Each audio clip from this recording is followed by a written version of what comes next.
Water, Sure, thanks. Michael, I'm all set, thank you. Paul, I'll say thank you. Hydration break, Yeah. that's what we need to have. I heard it start. Yeah.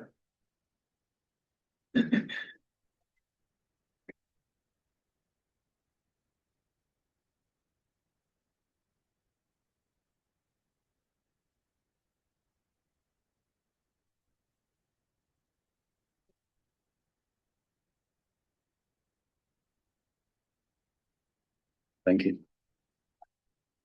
See that note from Corey. When was it? So you don't have to. It was from Barbara, she forwarded it. Oh, that's why it is. Oh, yes, I did see that, yeah. That was two. Somehow in my head, I thought it was one we'd already done. Clearly, that's not right. If you close that window, will it let the other window come out? Zoom has gotten so confusing, it just. Like, see, it's still open down Yeah, there, it's still but open, I could see it wasn't letting you.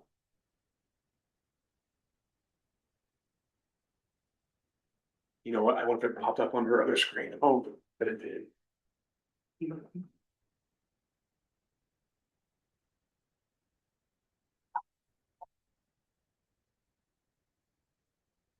I know you're there. So. we look better on yours too than we do. Oh, almost had it, there we go. There you go.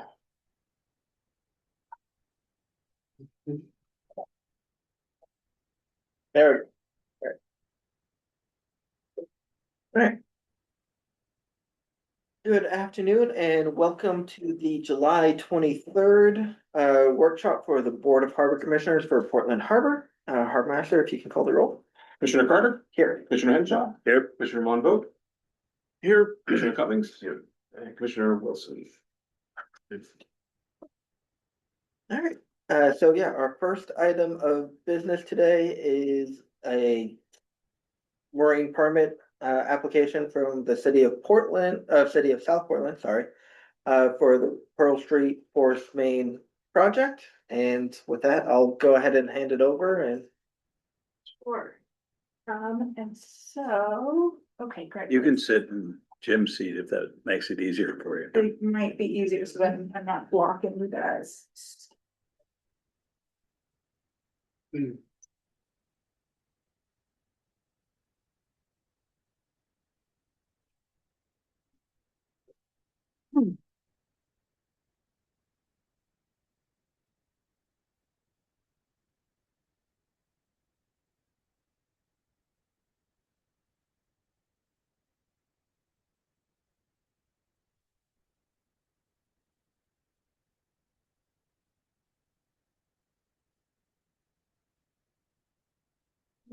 Into bars at some point.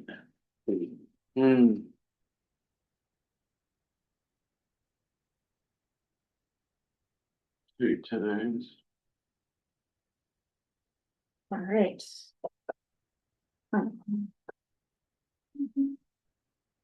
That means we,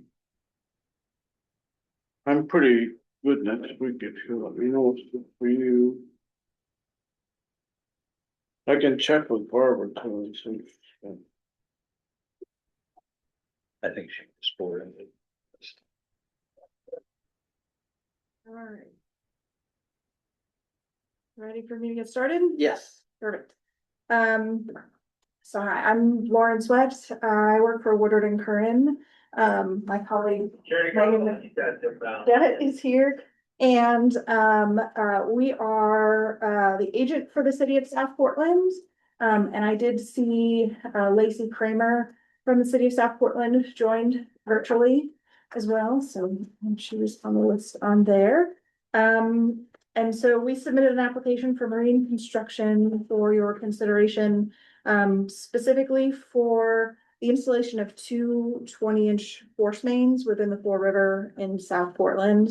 I've got a few of the plans and some of the exhibits that were part of the application, just gonna use to sort of run through what we're proposing as part of this project. And to give you some context to kind of the bigger project beyond just the marine work as well. And so really sort of where we're starting, it's in conjunction with work for the Pearl Street Pump Station. So there's an existing pump station that's located right at the end of Pearl Street in South Portland. From this pump station, there is an existing buried 24-inch sewer force main that crosses the Fall River and ultimately goes back to the wastewater treatment plant. The pump station and the force main that exists now were constructed in 1972, so they're nearing the end of their useful life, and there's a need for upgrades with equipment and the addition of redundancy with for this project. Improvements are also required to comply with the city's main pollutant discharge elimination system permit and their waste discharge license. So they're required to have active work towards eliminating combined sewer overflow. And so this particular project is part of the city's CSO facility upgrade plan that was approved by the DEP in 2022. So what we are proposing to do is, as part of the whole project, the existing pump station building at the end of Pearl Street is going to be converted into a headworks building. So it's going to have equipment for screening and grit removal as part of the wastewater treatment process. And then we'll be building a new pump station building across Pearl Street. And from this pump station, we'll be installing two 20-inch HDPE force mains that will be located adjacent to the existing force main that will stay in place, continue across and go to the wastewater treatment plant. We've already gone through a lot of our permitting process with different agencies on this project. And that has driven some of the design. So just again, to give some context, the project considered proximity to natural resources. And so we evaluated as a requirement of DEP and Army Corps, the highest astronomical tide, which is the red line here. The yellow is mean high water, and the blue is mean high water. And then, all of the pump station, headworks building, all of that work is not within the limits of those lines, but we are located within the 25-foot and the 75-foot setback from the highest astronomical tide line. So the work within those setbacks, in conjunction with the installation of the force main in Fall River, we had to have permitting from Maine DEP and the Army Corps of Engineers. And then just for some additional context, we had wetland delineation. So the area of the Fall River that we will be crossing with our force main is intertidal mud flat. So that was a big part of our permitting process. And so we have an individual NERPA permit that was issued by the DEP in January and an Army Corps permit that was issued in April. And the work also received site plan approval from the city of South Portland in March. And that was primarily for the pump station work and the work on land. And so the primary purpose of the review with you guys is for the force main installation in the Fall River. So just wanted to go over what we're proposing specifically for that. So as I mentioned, we have two force main pipes, 20-inch HDPE pipes.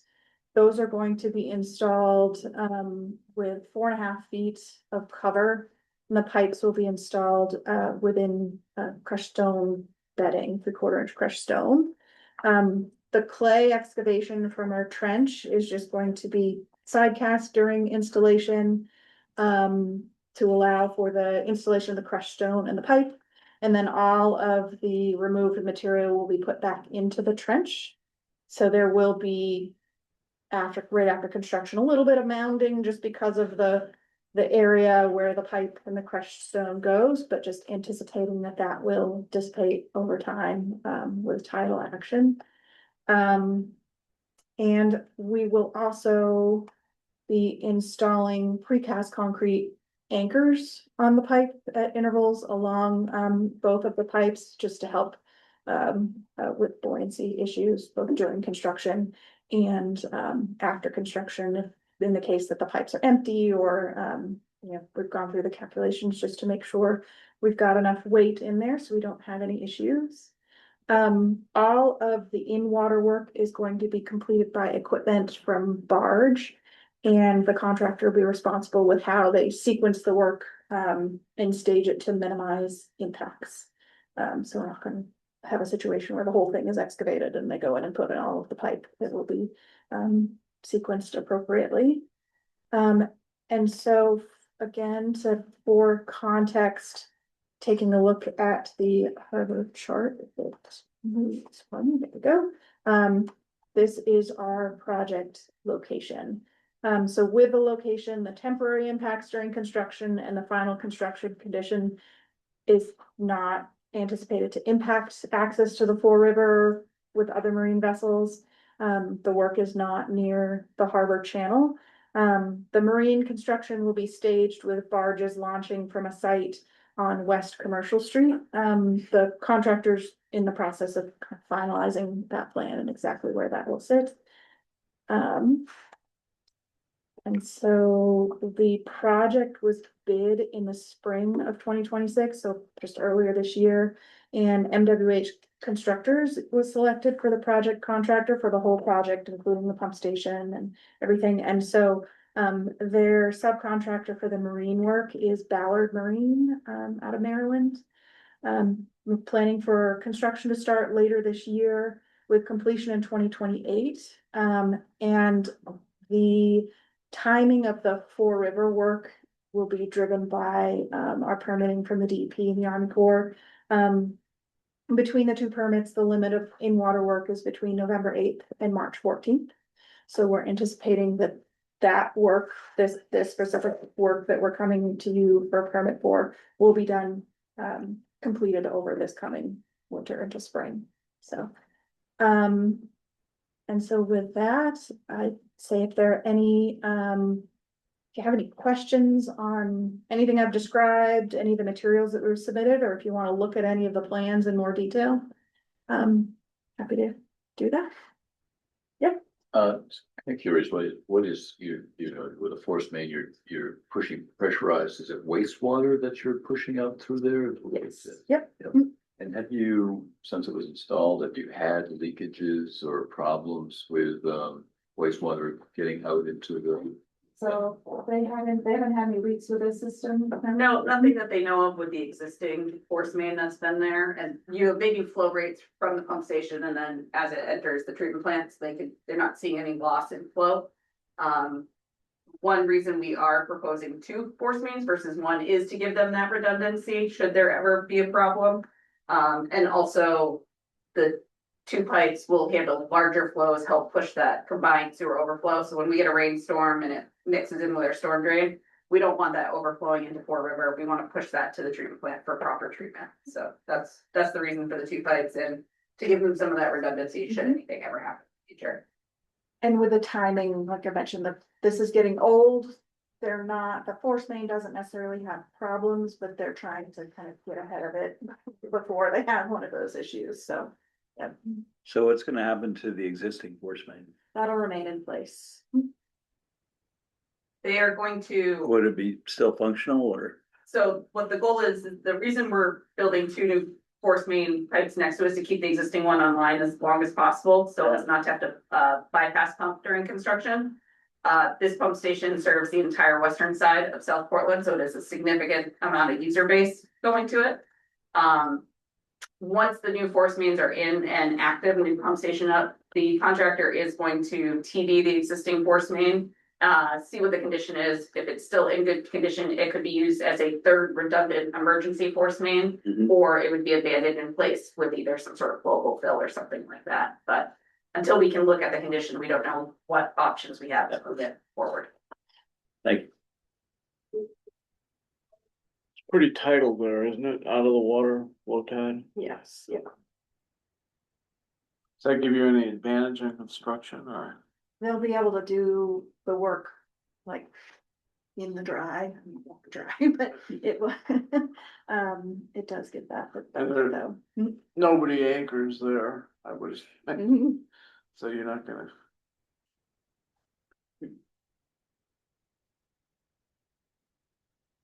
Yeah, and it looks like you're crossing the bridge on the land side, so it shouldn't have any impact to the bridge or anything like that. Yeah, we are, just ahead of the bridge, so we'll have a road crossing that we're working with the DOT.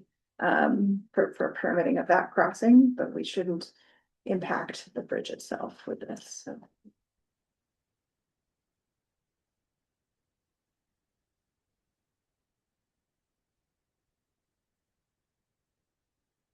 Yeah, and just to confirm, it sounds like all of the permits you got are for good for 1 year and our permits also are for 1 year, so all this work should be done in the next year. Yes. No reason for us to preemptively extend that or anything. It's not anticipated. Okay. Yep. Okay. But if, there is an option to extend, if something happened. if, Yes, like, yes, Winter we- conditions caused issues or something that. You're still waiting for the Army Corps and DP permits. We have those. Oh, you have them? Yep, Okay, yep, we great. received those earlier this year, so. You're lucky. Not without. It took a year. It took a long time, yeah.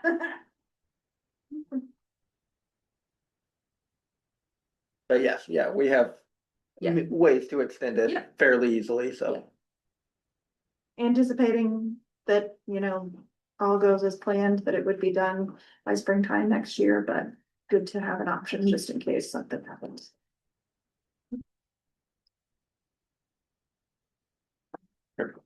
Yeah, I don't have any further No. questions. No, Perfect, yeah, so we'll go ahead and vote on that at the public hearing on August 13th. Okay. And we should, everything, if it goes according to plan, we'll issue the permit at that point. Sounds good. As part of that meeting, should I plan to present again or? If you come prepared for it, that would be great. Yep. In case we do have any in case public, there are any public questions? if there aren't any public questions, and we don't have any questions now, I don't anticipate needing you to, but just in case any one Yeah. of the public comes. Sounds good. I'll be ready to with the same materials, so. Perfect. And so we'll get the public notice out for that. See you in August. Perfect, I Sounds good. appreciate it.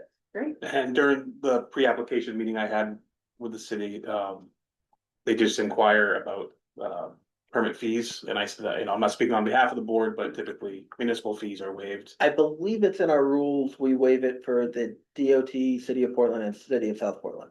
So it should be waived, but I can double check our rules and confirm Okay. that, but I'm 90% sure.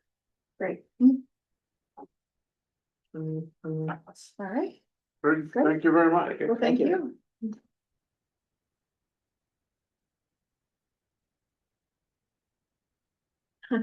Lacey from the city of South Portland says thank you, so.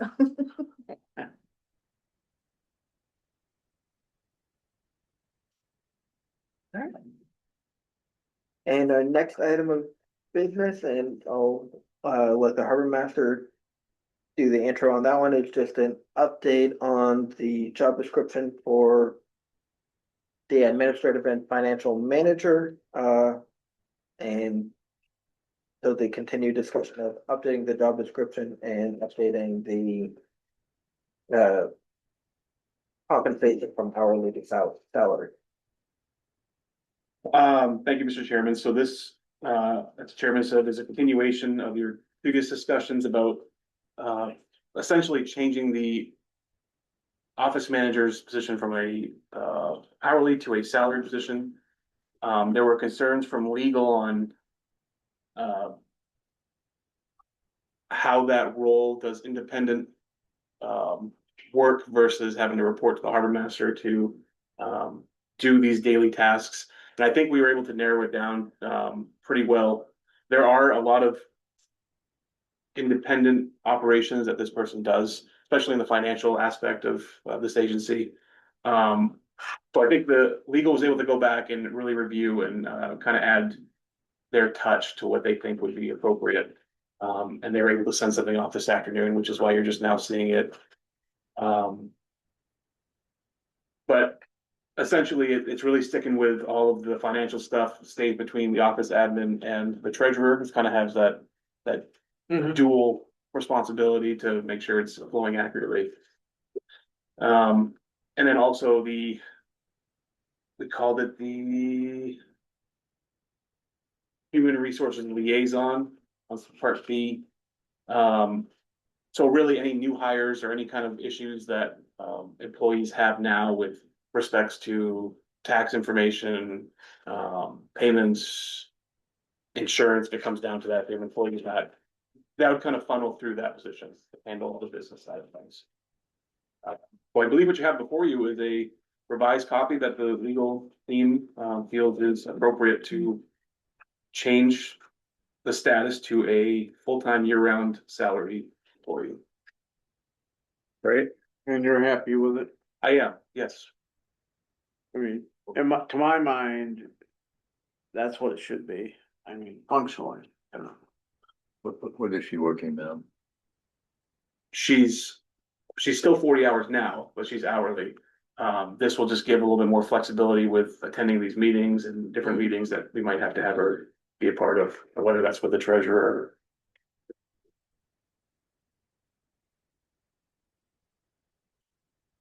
I'm kind of curious about second bullet point. So around monitors, VHF hailing and distress channels. Is there training expected? I mean, a lot of this is administrative and fits pretty well, but a couple of these feel like they require either certification or some level of training, not necessarily expensive, but some level of training on how to handle an emergency situation, for example, or distress call. I'm just kind of curious whether you believe that we have that ability, or how does that fit in? Because it seems beyond the scope of financial administration. Sure. So we have, I wouldn't call it necessarily training, but we kind of have verbal policies, verbal trainings in place where, the marine radio is right over there. We have a dispatch radio right there. If something comes in on VHF or someone's calling for the harbor master and it's an emergency, that person knows to contact either me if I'm working and I'm in town, or one of the deputy harbor masters who's out and about. So we do have, we'll call them policies in place on, if you hear this, this is what you do next. And vice versa of, folks will call here with an emergency and we actually will take the basic information, that position will take the basic information and then refer them to 911 so that we're going through the proper channels of getting the resources dispatched. So that's more about, it's not necessarily, communicating with vessels directly and saying, it's more like, do you hear an emergency come across the VHF? Who should you tell? Should you tell somebody? Yeah, more like switchboarding than Yeah. anything else, yeah. And I remember in the interview process that coincidentally, she has EMT experience. Yes. Experience with the ambulance boats, experience with all sorts of things that are beneficial and fit into this. Yes. Yeah. The current employee has significant training in radio operations and. This is quite an extensive list. Yes. They do a lot.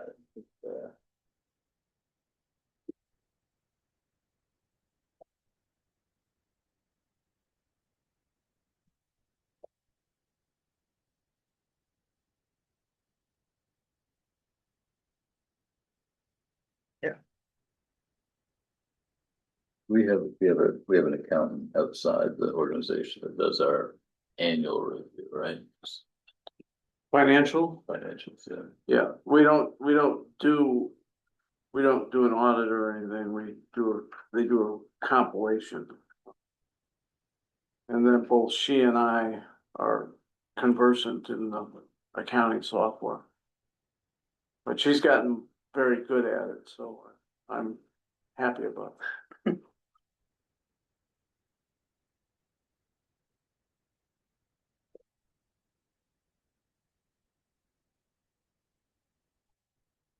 Yeah, again, I know the holdup for me was the legal sign of approval of going from hourly to salary, which we now have, so I'm okay to move that forward. Great. We need to then vote on the next meeting.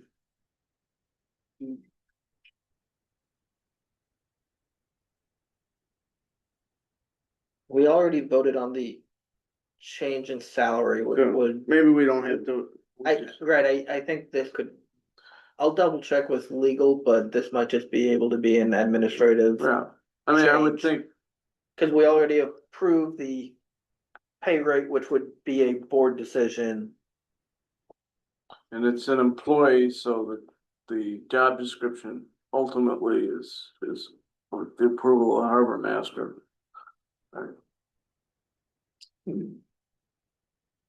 Questionable on that one. Cause I think, I mean, we've looked at them, but again, I think. This one I think is weird, cause all of the harbor master positions have to be voted on by the board, so the board would be responsible for their job description. This one is the only position we have that doesn't technically have that same statutory requirement. So I'll check with legal, but with us having a workshop and saying that we're comfortable with this change, that might be enough, and then we can just do it as an administrative change rather than requiring a vote. If not, it shouldn't be a complicated vote at the next meeting, but I'll check with legal. Great.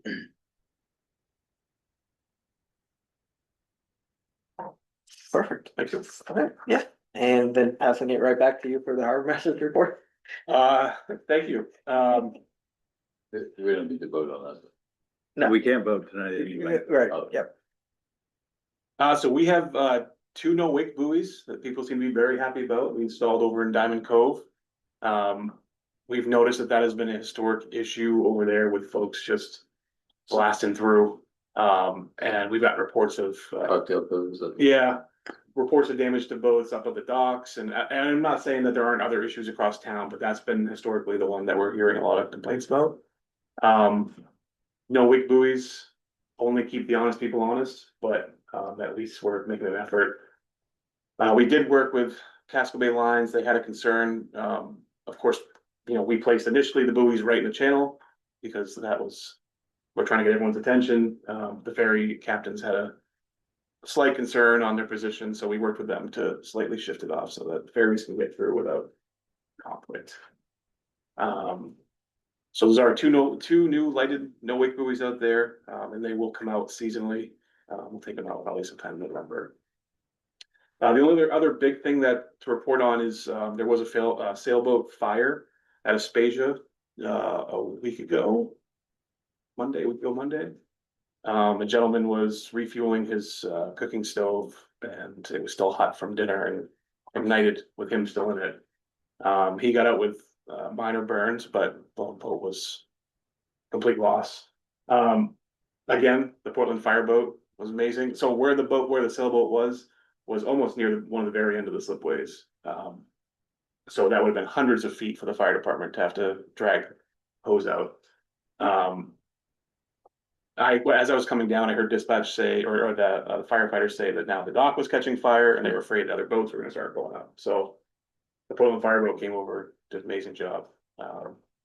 And we just assisted with getting it, once it was out, getting it up to the bulkhead. So the fire marshal's office could take it from there.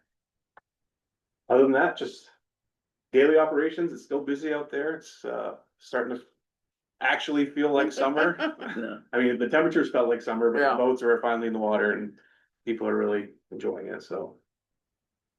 It's going well. Had some windy days, any accidents up there with all the wind that we got? or- No, it's been surprisingly quiet.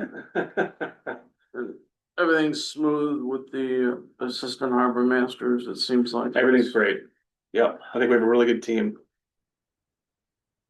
And the experience of Adam Lewis with the Coast Guard has been fantastic. He's been able to kind of bridge that gap.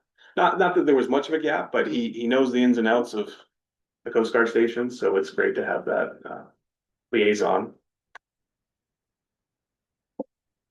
Yeah, and the new boats are working great. New boats are great. I owe Commissioner Henshaw a list of items that we're gonna be expending for the grant for the Ribcraft. We got a rough quote, but there's a few things we want to add to it. So that will be coming in the work. We're planning on completing that hopefully in early winter, so that the grant can be closed up. Yeah. But yes, everything's working great. Everything's working as it should be, and it's getting full use. So I think everything's going well. Yeah, I'm trying to think of, I know we wrote the letter of support for the new fire boat. I Yeah. just don't know when we would normally hear if they got that awarded or not. I feel like it should be around now. Whatever happened with the pilot boat? I don't see any new boats over there, cause I think we wrote a letter for that as well, I think. Yes. I think those were at the same time, Oh, that's right, yeah. so Is a federal. I'm just trying to figure out if the federal budget is lagging behind or where it pops out, because they're. yeah, I think we have a CR through September 30th, right? I thought I saw an article that one of them passed the CR early. So I don't know if it made it through both, but And it might actually be ahead of time for once.